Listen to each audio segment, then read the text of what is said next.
they tell you, you know, you're cleared for takeoff, and you wheel this thing out onto the runway. And I mean, and it's like a drag race, except instead of a dragster, it's, you know, a behemoth of a plane that weighs north of 150,000 pounds. Navy Tower, Sting 02 is a single Hornet 10 to the northwest for the overhead.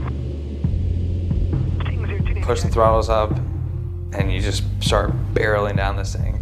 But instead of the drag race, which ends at the quarter mile, you pull back and just pull this whole thing, you know, off the runway, and all you see in the windscreen is sky, and you just become a rocket ship.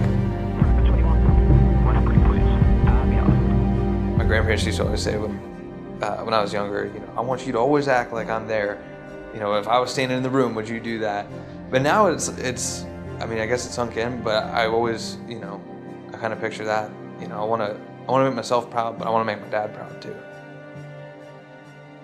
Watching Alex become a pilot is sort of getting to see my dream come true in somebody else, and what better person to see it come true in than your own son.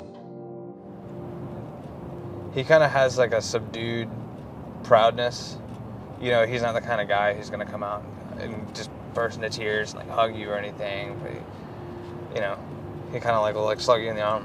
Proud of you, kid. Stuff like that. You know, you did all right. That's how he. But when he says something like that, it means the world to me. When we went to Corpus Christi for his winging, shortly before we made the trip, Alex asked me to pin his wings on. And it really choked me up when he asked me to do that. It really did. I was so incredibly honored that he would ask me to do such an important thing. I remember my hands were shaking a little bit, and I was almost overwhelmed with the emotion of it, but we were so proud of him. When I was growing up, I remember playing in the water, you know, sitting on the dock, my grandpa, my dad, and they'd always point out planes to me. Oh, there's, you know, the Blue Angels or an F-18s.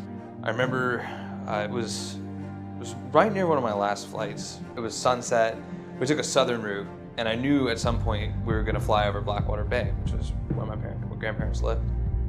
And the route that we took, I kind of veered a little further south because I knew where I was. I looked down and I saw their house, and it just kind of came full circle for me, being that kid looking up and now being that flight student looking down. And I got choked up in the plane. From all that I've been through to finally end up, you know, I've been to another country, I've been doing the 2 other careers, and I end up, you know, 2,000 feet above where I started.